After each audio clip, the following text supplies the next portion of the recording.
Breaking 90 is one of the biggest milestones in golf. It was actually the first big milestone that I wanted to break. And depending on whose data you look at, somewhere between 25 and 30% of golfers ever do it consistently. And what's interesting is breaking 90 doesn't mean you're suddenly playing great golf either. On most courses, it basically means you're playing bogey golf. So you're not really lighting up the card, but you're also not blowing it up. And I also have some benchmarks that I found that I wanted to go over towards the end of this segment and see if we agree or not. So yeah, what does breaking 90 look like for you? That's a really good question because I feel like theoretically you can break 90 in any number of different ways. It doesn't always have to look exactly the same. And to your point, there are some benchmarks, but it's not hard and fast rules. So for me, whenever I do break 90, because my short game is such a liability, I break 90 when my approach shots are looking really good. So it's from 100 to 200 yards, whatever I'm hitting into the green. I'm hitting more greens that I'm not. So my irons are pretty dialed in and my putter is not like a major liability for the day. I feel like when that happens for me, then I'm more likely to break 90 or get close versus the days where my approach shots are not great and I'm having to scramble. That's where I usually end up in trouble. But overall, I guess it's more nothing is that bad. Right? Like nothing has to be on fire, but I'm not eating strokes in any one part of my game. But for you, I know you break 90 pretty regularly. What are the distinctions for you on the rounds where you do break 90 versus where you don't? Yeah, so we just played 2 days ago. And as a now single handicap, it's a bummer for me when I don't score like close to singles. And I played a bogey game on Friday. And that reminded me a lot of what my game was like in the past when I was trying to get into a single. And I think as long as one part of my game is working, whether that's driving or irons, wedge game or putting, then I can shoot a bogey game. And on Friday, my driver was just all over the place. We talked about this, I think, at the end of last year. What is my goal for 2026? And it was to fix my driver. And I have yet to really work on that. So yeah, like I didn't find many fairways, but my irons and my approach shot was okay. And even my putting was a little bit off. But I think because I was finding either greens in regulation or it was just right off the green, I was able to still kind of save pars and bogeys for the most part. Yeah. I mean, it was a hard course too, right? So it's not like it was particularly friendly for, especially if your driver wasn't on. Yeah. I think I'm like a little embarrassed to say this, but I think I ended up with like 10 penalty strokes because I lost so many balls. And it's not like I was even that wild. It was like, you saw where the ball hit, you saw where it rolled into, and you go over that, and it was just so overgrown that you were just like not finding the ball. Yeah. So that's obviously probably the other big thing, right? To say it the other way is to break 90, you can't be eating meaningless penalty strokes. Because I think that will very quickly blow up your score because it's not like you took a stroke and you still advanced. It's like, no, you took a penalty stroke and then now you're doing it again. Especially the courses in LA, most of them are wide open. Yeah. More often than not, you can just go play your ball from the next fairway over because they're stacked so closely together. But the more penalty strokes you get, I mean, those add up real fast when you're trying to break 90. Yeah. And same with me. There were times where my driver was just off like the cart path and I knew where it entered, but I went there and I couldn't find the ball. I think I lost like 5 or 6 balls. And so, all those penalties. But the interesting thing about breaking 90 is that when I was breaking 90, I still had triples. I had like 2-3 triples, but I guess it really depends on what your skill level is because I would also have a handful of pars. And so if you have a handful of pars, you can still live with a small handful of blow up holes. But if you don't, I also know friends that break 90 and for them, it's just a consistent bogey game where they don't have any blow up holes. So you kind of go both ends. And for me, I was definitely more of the side where I had my blow up holes, but I also had streaks of playing par and maybe like 1 birdie per round to kind of negate some of those blow up holes. So there's so many different ways for you to break 90. Yeah, because if you think about mathematically, right, it is assuming it's a standard par 72 course, breaking 90 means 18 or less. So even if you say, let's say you get 6 double bogeys, can you, as an amateur, get 4 pars, 8 bogeys, and 6 double bogeys? When you say it that way, that seems so doable. That's so reasonable. Obviously there's a lot of triples or blow up holes, to your point, that are happening along the way. But when you're shooting well and you get, let's say, one bad hole, a triple, do you feel like you need to get a hero hole? Like, do you need to go birdie a hole? Is that the feeling that you're getting to balance it out? Or do you feel like it's like, no, I'm just going to get a lot more pars? I was just going to mention that, which is I've actually done worse when I felt like I needed to make it up. So when I feel like I have to hit a birdie to negate that, that usually puts, I think, more pressure on me. It just makes the game more difficult rather than, hey, let's just get the ball close to the green in 2 or 3 shots. And then hopefully you're chipping it close and then you have like 1 or 2 putts. And on a few of those, you will convert and make par. That's a much easier, I think, thought process for me. And so I try not to go for those hero shots. In preparing for this, I went back and looked at my scorecards for the past like 3 years, and looked at all the rounds where I've just broken 90 and what did the rounds look like. I feel like going back, I needed to kind of refocus after those blow up holes and make sure that they're not compounding and make sure go back to at least a bogey, taking baby steps and to writing that round. Because we use the Garmin watch, it traces our shots, right? A lot of those holes afterwards, I realized that, especially if it was like a shorter par 4, I would actually not play full swing on my driver. My driver, because my driver distance is about like 290 to 300. And I noticed that they're a lot straighter, but the next holes I was hitting them like 275, like 280, which means like I took something off of those drivers just to put it into play. And I think those worked a lot more than when I tried to crush it just to hit a birdie. Right. And and it's funny because I think you were there when this happened, but the first time I broke 90, or like one of the early times that I broke 90, you and I were playing a round together. And it wasn't like I got an 89, right? It was like I got like an 84 or an 85 or something, right? So I like blew 90 out of the water. And that entire round, the only thing that I tried to do was hit every single shot at 80%. I would club up and hit 80%, right? We've talked about this, but it kind of says exactly what you're talking about. There's this level of, you don't need to hit the ball and make the hole look like it's this PGA Tour player level, like you pound the drive, it's in the middle of the fairway, you hit it to 3 feet, and then, you either birdie or 2 putt. That's not what 90 golf looks like. 90 golf looks like you don't introduce any liabilities to yourself, like having to take that penalty shot because you hit it into the woods, and then now you made a compounding error, and then it took 2 more shots to get out of the woods, and then all of a sudden par's not even in the question, right? You're playing for like a triple bogey. Like avoiding those, I think is the key, at least for me, right? So I don't know about like, the rest of the golf community out there, but the more you can avoid those, like hitting 3 shots to get out of the woods to get even close to the green, like the more likely you are to put up a good score. Yeah.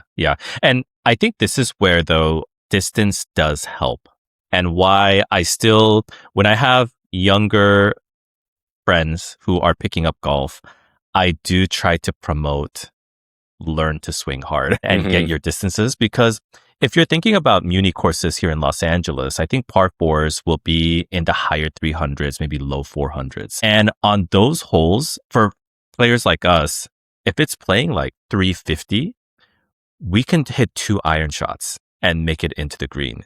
And so I think there is less pressure to club up and take that 80% swing.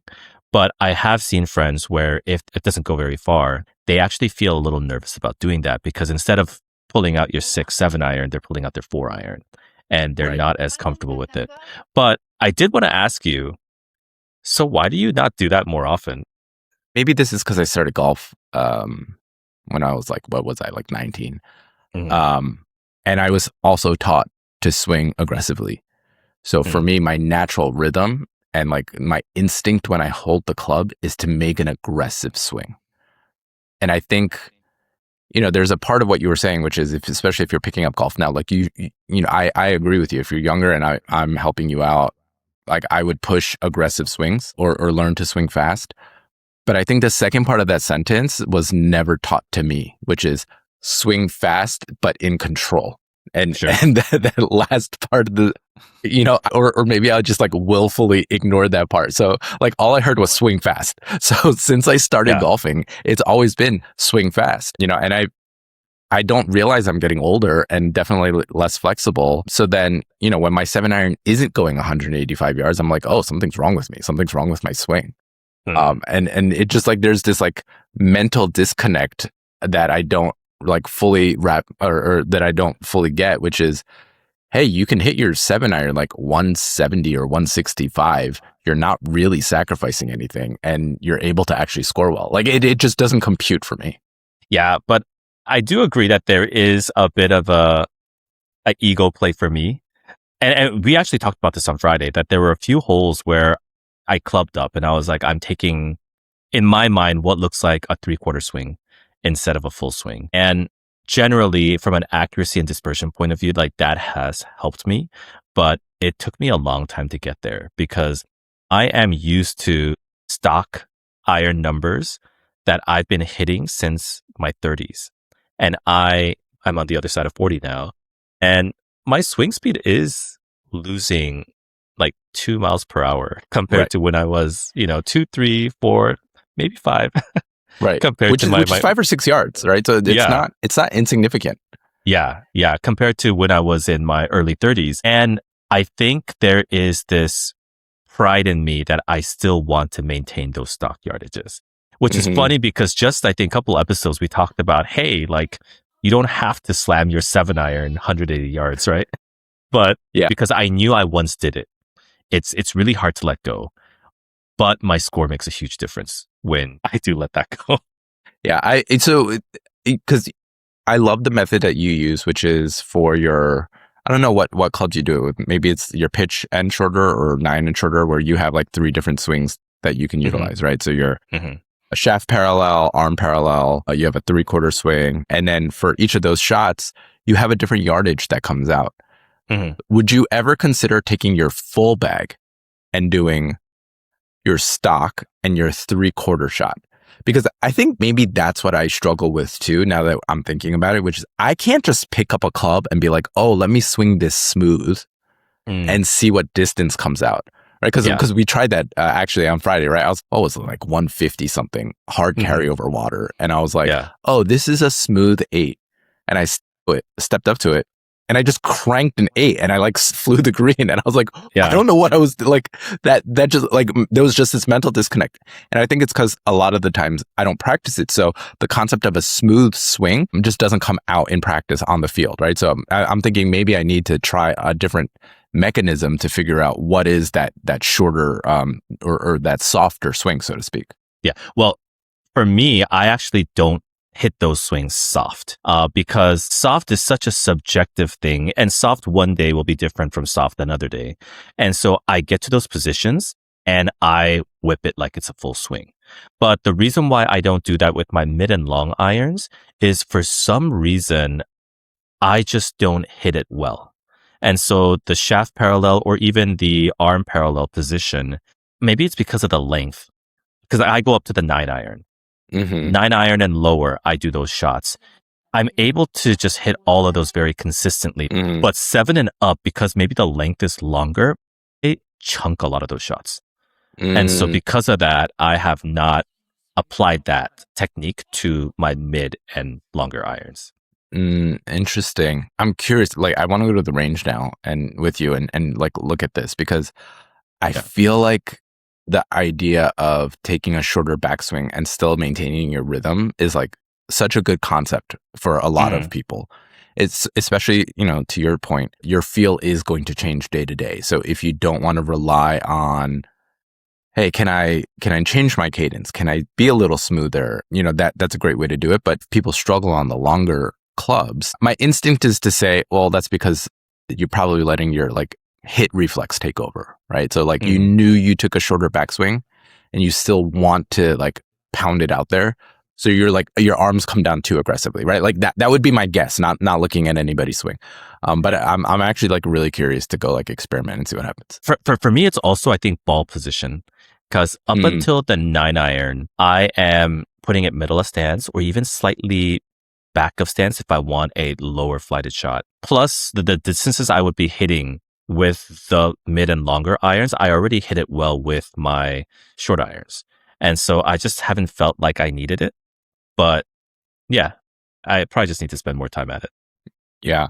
So let me ask one other question. Going back to our original question of, what does it take to break 90? There's obviously the mechanics and how well you hit the ball, but how much of it do you think is actual course management, right? And I kind of said this half jokingly, like flippantly on Friday when we were playing, because we would come up to a hole and I was like, I'm gonna actually manage this hole a little bit better and not pull out my driver, right? It was like, I'm gonna pull out my 5-wood because the driver risk reward isn't worth it for me. There was one hole in particular I'm thinking of. It was like, once you started getting to like 270, it was like severe uphill and then there's bunkers everywhere. And then there was a clearing. But like if you didn't make it exactly onto that clearing, then you don't have a good shot versus you just hit your 5 or 3-wood even. And yeah, you're probably 2 clubs longer, but that hole was short enough that you're talking like a 9-iron versus like a 7-iron maybe, right? So not like so drastically different that you're like, this is going to be really hard to pull off a second shot. How much do you think the average amateur needs to just manage the course better? So this might only work for me and might be the wrong answer, but pulling out the driver on every hole matters more than game management. And the reason for that is because if I pull a driver, especially in the Munich courses that we play, then the second shot is a lot shorter. And even if I slice it, even if I hook it, there might be obstacles along the way, or I might just be on another hole's fairway. But that second shot is still doable where I can make a green in regulation. Also for players of our level, or if you're, talking about breaking 90, your safer shot is not a guarantee. You're not going to hit that perfectly always. Right. And so if you hit that shorter shot, but don't hit it perfectly, now you have an even longer second shot. So that's why I feel pulling driver actually limits your mistakes rather than it being compounding. I get what you're saying. I feel like a lot of the things that I've seen our friends do on the LA Munis, because that's where we play most of the time, they won't survive on Woodlands courses where the rough is crazy or, that the holes are not stacked on top of each other. So there is clear OBs. I feel like in courses like that, maybe not course management in the sense of like you have to be super strategic about every shot, but I do think there's an element of you need to manage your misses a lot better. Sure. Right. So to go back to your point, I agree with you. For you, because your driver is not a big liability, it is better for you to hit your driver. But I've seen a lot of people where their driver is just as much of a liability, if not more than their, let's call it 5-iron. So yeah, there may be a 50, 60 yard difference between the two. But if you're going to play with the club that's the bigger liability, odds are it's actually going to hit you with more penalties or put you in worse situations over time. You might as well take the extra stroke to play up the fairway, even if you're playing shorter, because at best you'll get a bogey, at worst maybe a double, but on the other side, it's like at best you'll get a par, but on the worst you'll get like a triple or a snowman, right? So I think the risk reward management for a lot of players, for a lot of these holes, is probably not where it needs to be if they really want to get that consistent. Like we said, it's 6 pars, 6 bogeys, 6 double bogeys. You add a triple or a quadruple in there, and all of a sudden, the amount of maybe not hero shots, but the number of pars that you have to get starts going up pretty significantly, pretty fast. Yeah, I mean, if you're playing in woodland courses or like a desert course, where if you hit it out of bounds or not on the fairway, it hurts your score, I would agree. But if you're playing in the courses that we play, and I'm thinking back when I was working on breaking 90. The accuracy of my driver and the accuracy of my 5-iron was probably about the same. Because most people that are trying to break 90 don't hit their long irons well anyways. So if you're not going to hit a good shot, then I might as well miss hit one 280 than miss hit one 190. Because then even if you have to roll something up to the green, that's more doable from 100 yards than it is from 150 or 160 yards. And so I think that was more of my logic. But let's jump into some of the stats, because there are actual stats benchmarks that you need to hit in order for you to break 90. So what I'm going to do is I'm going to mention the category, and I want to see if you can guess what the benchmark is correctly. So the first benchmark, let's talk about green and regulation. So out of 18 holes, how many green and regulations do you think you need to hit in order to break 90? 6. So it is actually a lot lower than that. Golf Digest has a statistical model which says that your score is 95 minus your GER times 2. So based on that, you only have to hit 3 green and regulations to Wow, break 90. 3? Yeah. Wow, I knew it was low, but 3 is wild. Yeah. You don't have to hit a lot of green and regulations. So if you think about it that way, it becomes a much more attainable task than you think, right? Yeah. I'm sure this is one of them, but then it makes me question, like, what is the up and down percentage that they're assuming, which is probably a separate thing. We will get to that number. The next thing that we'll jump to is how many fairways do you think you have to hit? And let's just say there are 14 fairways. How many of them do you think you have to hit to break 90? 5. That's very close. So ShotScope and Arcos data has kind of a range, but it is between 5 to 7 fairways that you have to hit in order for you to break 90. And that makes sense.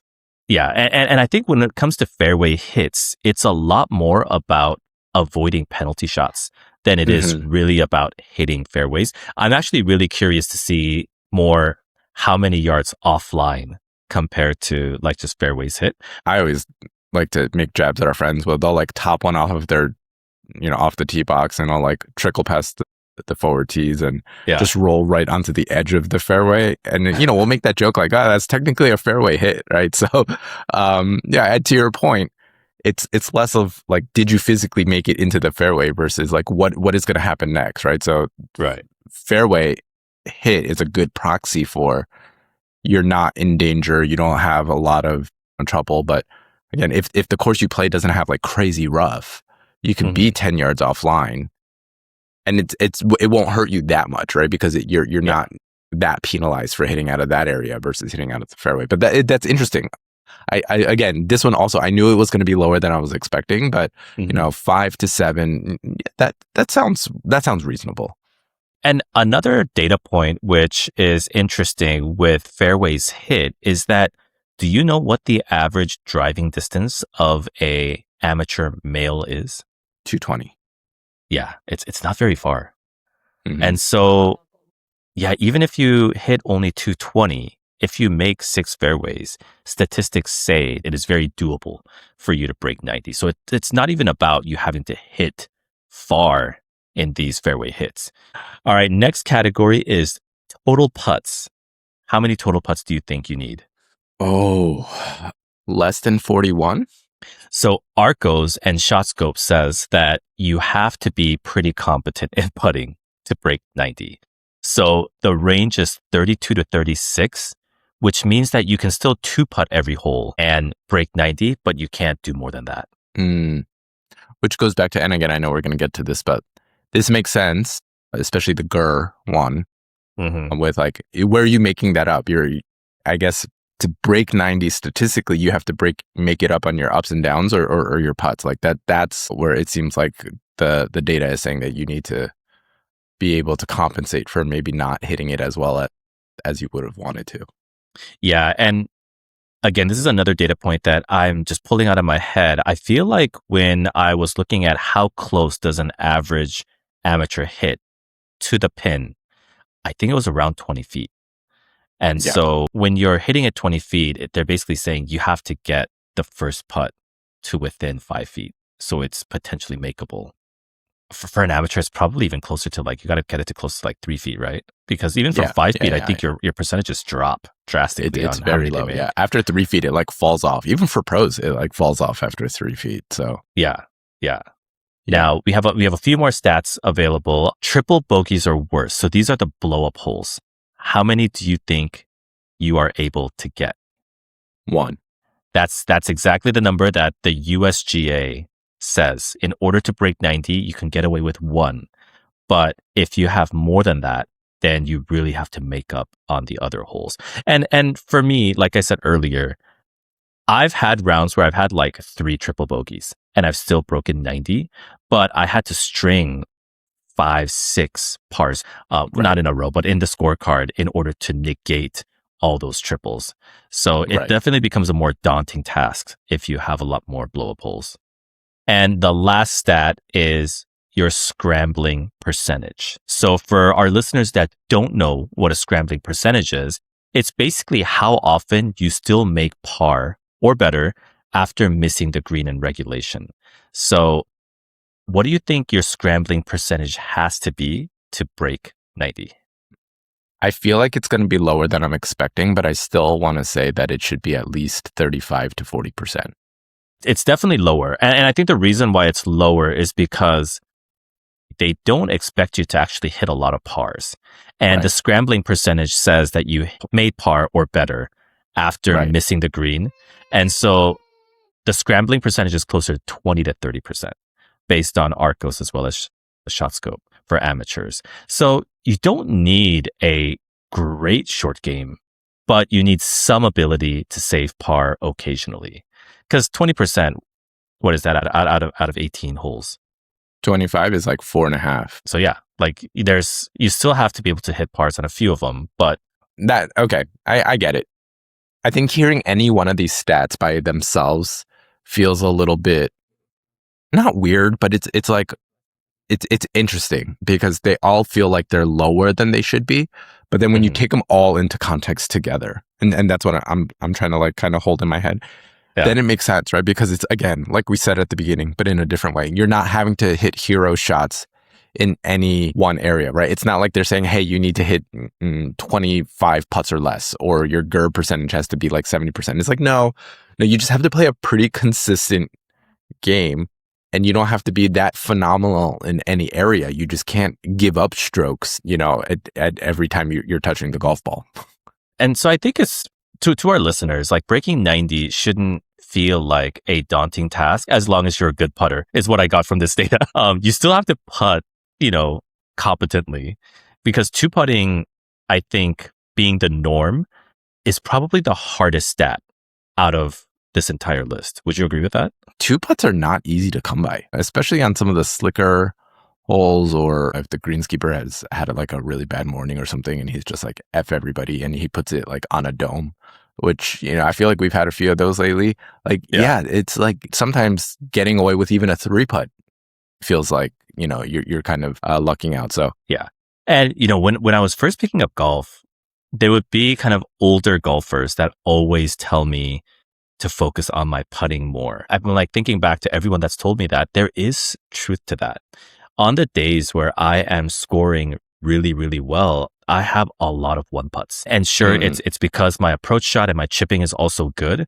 But if you miss those one putt, those gimmies, right? Then that also compounds and adds to your score. So putting is a very, very important part of your game, and probably an aspect that we don't spend nearly enough time on. And with that, I just wanted to see, do you have any one putting drill that you would highly recommend that has helped your putting as well as your scoring?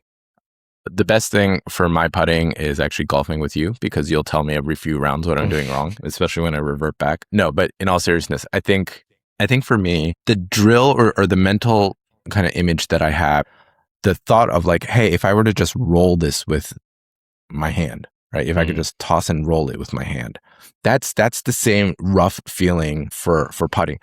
I use that, and I would say at least my speed, right? Like I struggle mhm. more with direction and reading the green more than anything, but I feel like that has helped my speed tremendously, especially from a consistency standpoint. But the other thing is probably the setup, right? It's not just the stroke. It's making sure that they set up the same every single time, right? Your Right. posture, how close you are to the ball, even like, and for me, you pointed this out in our last round, like I was getting a little toe up, right? Which was really just changing the way that I even took the club back, really focusing on making sure you have a consistent setup. That kind of fixes or helps everything else downstream become easier. So maybe not a drill, or if it is a drill, maybe like a mirror or a camera or something, but that would be the one thing that I would recommend. It's so interesting how, as mechanical of a golfer I am, putting is the one area where I do it by feel. I think of Bryson, where he has this entire formula in his head, him and his caddy. That has not worked for me. I tried the pacing, determining how many inches I need to do my takeaway. Oddly, that doesn't work. So I'm a very feel putter. But if there is one drill that I recommend, I really like the gate drill, where you place some sort of gate just a foot in front of the ball. And it's just a little bit wider than the width of your golf ball. That, I think, has been the best drill for me, because if you can't start your putt straight in line, then all the reading and all the other calculations that you do really doesn't matter, right? You have to hit it straight. So whether it's just tees that you want to put down on the green, there's also a lot of training aids where you could do this at home.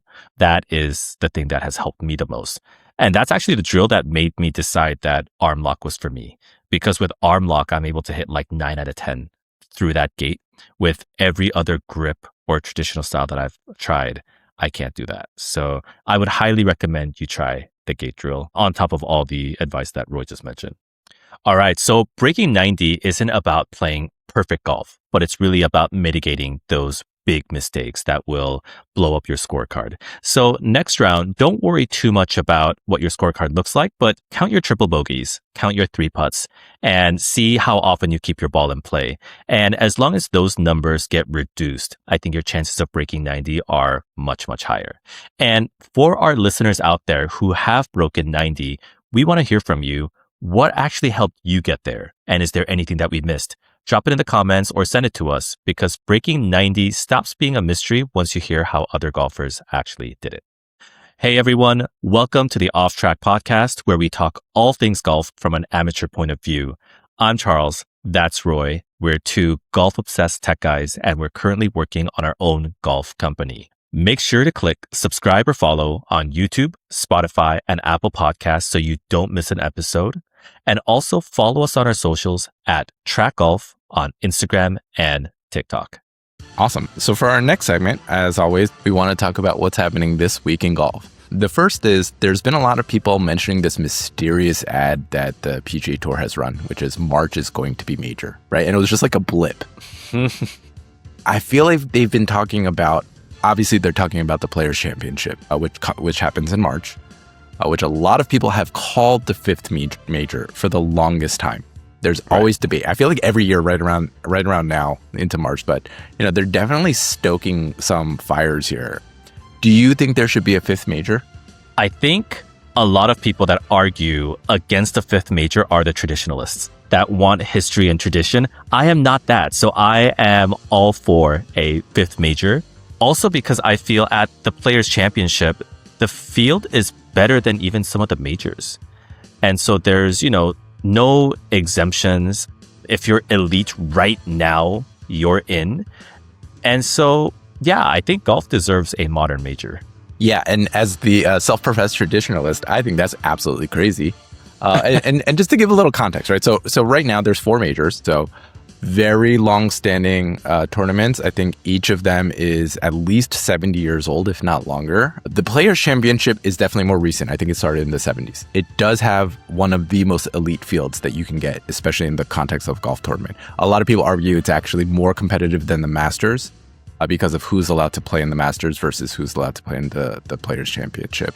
I think once you start introducing a 5th major, every conversation around who was the best, Jack's record, Tiger's record, all of those start becoming meaningless. And there's this what is a major, what is not? How can you have something that's supposed to be a major, right? And the whole concept of a major, it's that it's one of the culmination of competition, right? And so most sports that I know of that have the concept of a major, like tennis has 4, right? Golf has 4. I feel like once you add a 5th, you've just watered it down just a little bit. Even though I agree that the Players' Championship is such an amazing tournament and it is fun to watch, I'm still going to say absolutely not. It should not be a 5th major. I think I agree with that for the most part, but my counter would be that a championship win in every other sport has evolved. So, Bill Russell in basketball has the most number of championship rings, but the path to a championship was different then versus now. And even in baseball, the structure has changed so much.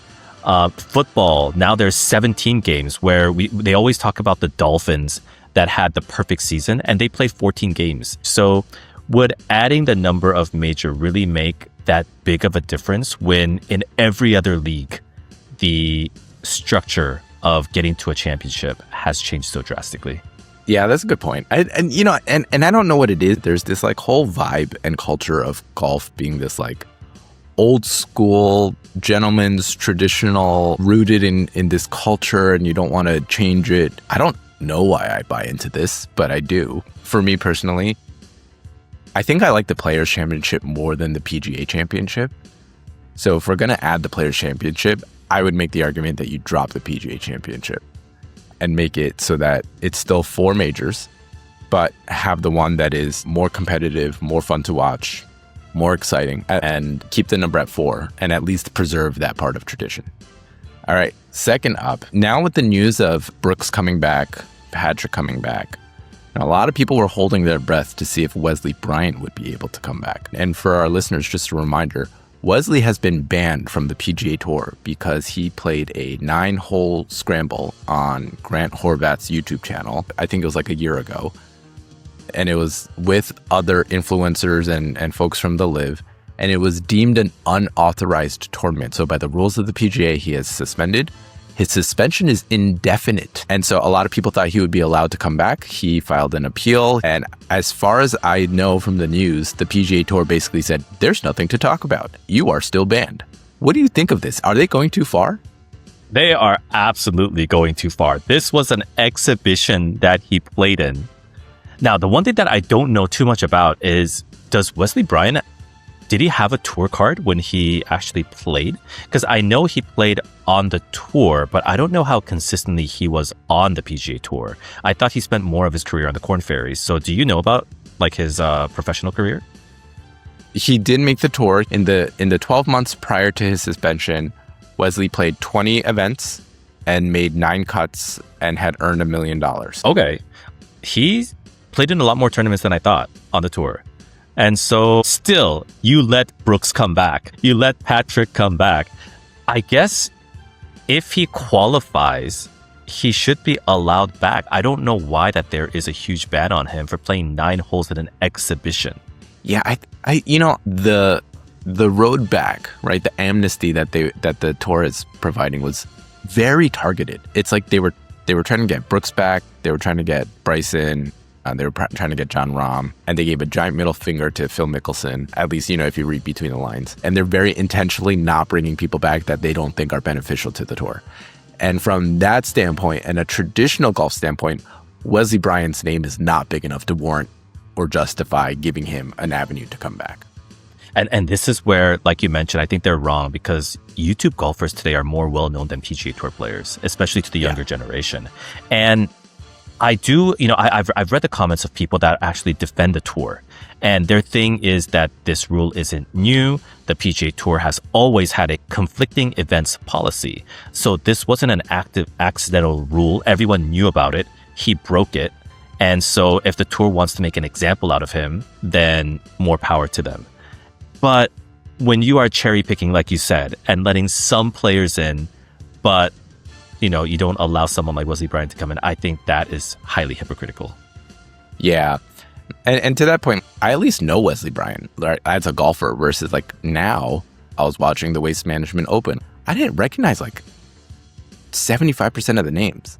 And again, I fully admit I just don't watch any golf regularly enough anymore. But still, having a name, especially one that's recognized by a younger generation, by the YouTube golfers of the world, which is just quickly overtaking golf viewership and golf content, it seems like a really stupid move for the tour to not let Wesley back on.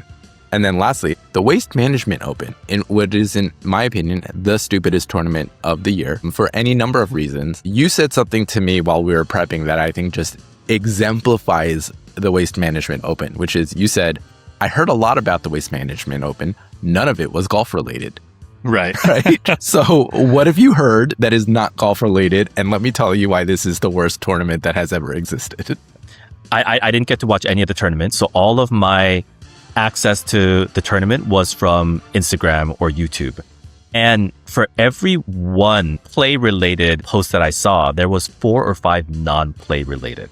So it's definitely no longer a golf tournament. It's a spectacle. And I don't love it. I think this is the first time where like the modern side of me is starting to cringe a little bit. There's a few that I saw. One was there was a gentleman who was on his phone at the 16th hole, and he was just going around like taking pictures of women's butts. And there was a woman sitting behind him videotaping him doing this, and she finally was like, I need to confront him about it. And on the back of the video, he's like, what did I do wrong? Like, why is this bad? And there's people like, what do you mean, why is this bad?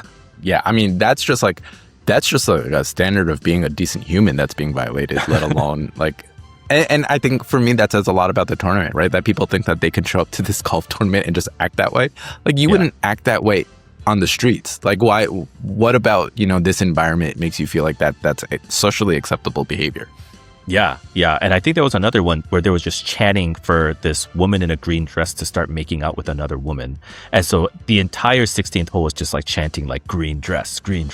And then she finally like just did it and everyone cheered. So yeah, there's just a lot of behavior that is not found in a golf tournament, but you will find it in a bar. And that's what's happening on the 16th hole. That's what the 16th hole has turned into. The other one that I saw that I feel like a lot of people are talking about is some YouTuber apparently named Jack Doherty. I looked him up a little bit, and apparently he's famous for just doing very annoying public stunts and pranks. Like one of his other YouTube videos was like how I got banned from Disney. He paid a spectator $100 to shout jackass in the middle of somebody's backswing. Obviously a throwback to Happy Gilmore. He was immediately taken out and was supposedly given a lifetime PGA Tour ban. He is not allowed to attend any other PGA Tour event. The guy that yelled, or the YouTuber? No, the YouTuber. Oh, the YouTuber. Yeah. So I was a little worried too at the beginning. I was like, oh, is it this random guy? I mean, first of all, if you take $100 to do anything and then that gets you in trouble, like you're kind of the dumbass because you're responsible for your own actions. But I'm glad they banned Jack Doherty, supposedly banned. But like if they did, I'm glad that's what happened. But I like that they're finally being like, no, there's a line. Do I think they waited way too long for there to be a line? Yes, but at least there is a line somewhere. And apparently it's paying people to do stuff when the patrons in the stands of 16 are doing things for free, and that's okay. But whatever, that's a whole separate thing. Now, one thing that is golf related was I saw a lot of people like duffing their chip shots. Do you know about that? Yes. And what's going on? Yeah, a lot of people are complaining that the setup for the Waste Management Open this year is very wet conditions, and then they had overseeded or double seeded, right? So it's very dense, and if the grain is going the wrong way, they're not able to actually get good contact with the ball. And so any miss hit, any slight miss hit is just extremely penalizing, which is why there's videos circulating of like Scotty duffing a chip and then him obviously looking very frustrated. There's another one of like Colin Morikawa. It looked like it was like a 20-foot chip or something like that, and it went like half the distance. So yeah, a lot of people are like, oh, they're one of us, they're human too. But it's like, no, actually it's the course setup. They basically did it in a way that it was impossible for people to do. But I look at that, I'm like, that's fun and that's interesting, right? I think the US Open goes too far in some of their setup, but I do think there's other ways to defend golf courses to make it so that the professionals find it more difficult, but fair. So I looked at that and I was like, oh, that's actually pretty interesting. But I don't know. A lot of people, and we've talked about this, like to see good golf. So I don't know if that turned you off more than you found interesting. Do you know who Chris Gotterup is? No idea, but I know he's somewhere up on the leaderboard right now. So he is right now in the playoffs with Hideki. He is ranked 16th in the world ranking, and I had no idea who he was. So I need to pay more attention to professional golfers. As always, today's episode is brought to you by TRAQ Golf, the training system designed to help you practice like the pros. The track spray shows you exact strike patterns on turf or grass, and it also allows you to do drills just like the pros that you wouldn't dream of doing with alignment sticks. And the blueprint helps you build structure into every session. Together, they take the guesswork out of practice so you can actually improve faster. Find out more at traqgolf.com. That is TRAQ golf.com. Well, before we wrap up, let's end with something a little lighter, but still might be painful for you. So this is called Pick One to Lose Forever. I'm going to give you two things that every golfer relies on, and you only get to pick one. And the other, you would lose forever in your golf game. So let's kind of start with the light one. If you had to pick between rangefinder versus GPS, so that includes your watch, which one do you lose forever? I lose the rangefinder. Oh, really? Yeah. Why? I think a lot of the courses that we play don't give you accurate pin placements, if they give you pin placement at all. And I don't laser the hazards, but on the watch, I can very quickly see landing areas, hazards, and then when it gets to green, it gives me front, middle, back. So I know where my missed opportunities are. If it's like, a lot of the courses, they'll have like a red flag if it's in the front. Cool. Now I know like it's between the front and the middle, but I have X amount of room in the back versus what I see as a hazard. So in terms of like club choice, I rely more on the GPS numbers than I do the rangefinder. Oh, interesting. For me, I would lose the GPS because I laser everything. And so the same thing that you got, I feel I get from a rangefinder, but it's much more accurate with the rangefinder, whereas it's an estimation with the GPS.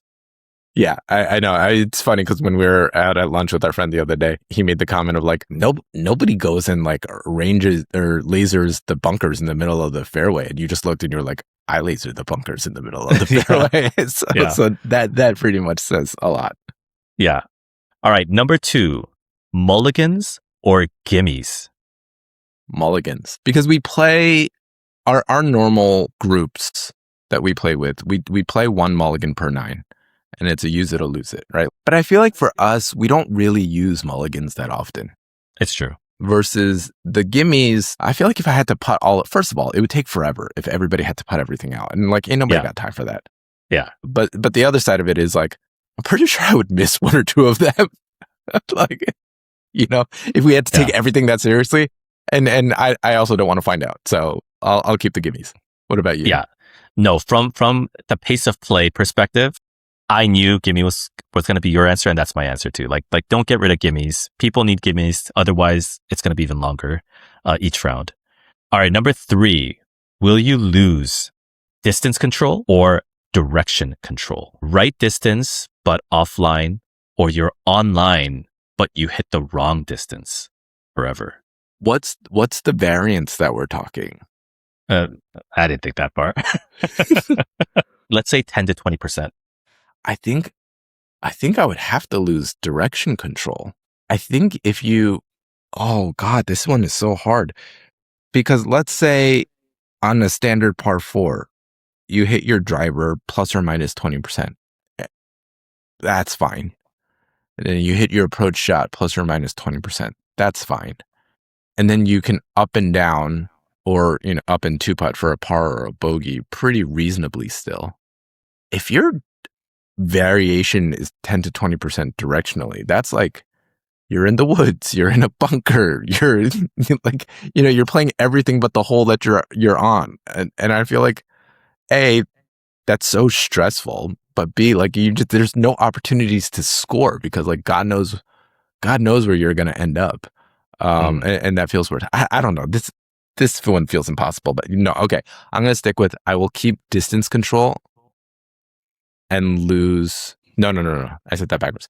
I will keep direction and lose the ability to control distance. Oh, interesting. For me, it was the other way around. I would lose directional control, but keep my distance.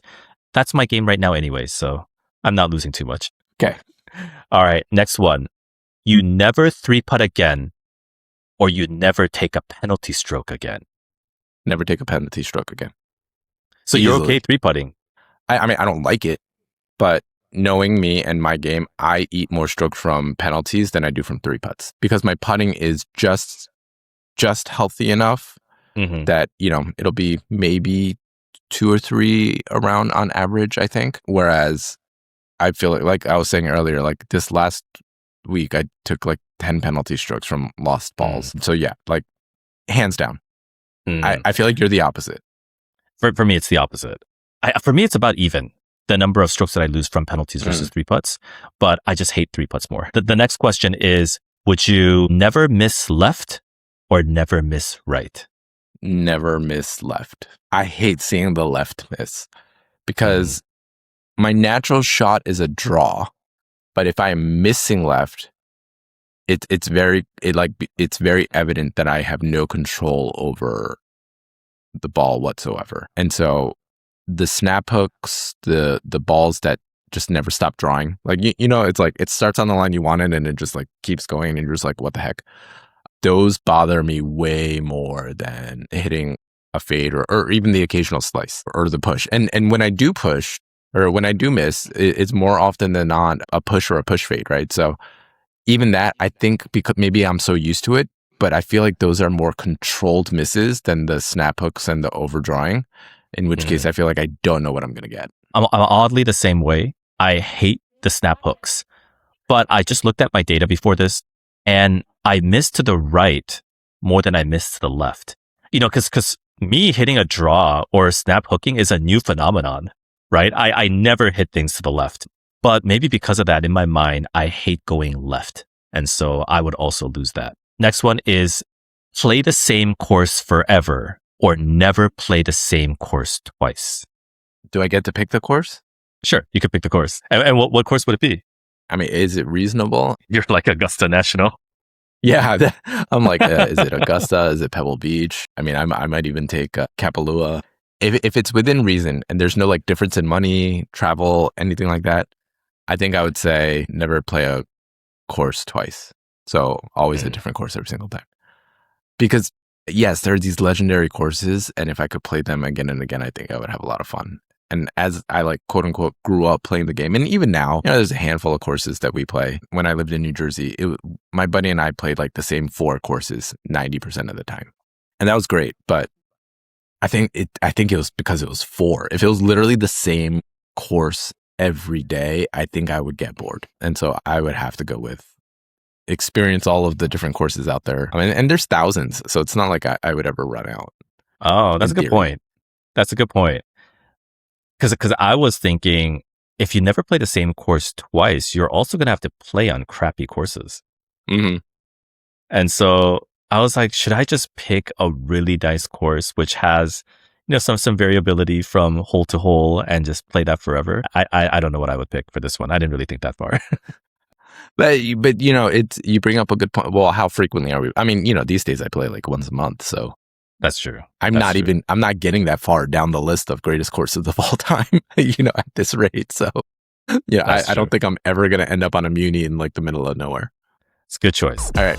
For our listeners out there, let me know which ones I got wrong and why you would have picked differently. All right. That's it for today. Don't forget to like, subscribe, and follow on your favorite podcast platform. And check out our Instagram, TikTok, and YouTube @TRAQ Golf. That's enough getting off track. May your mulligans be many and your 3 putts be few.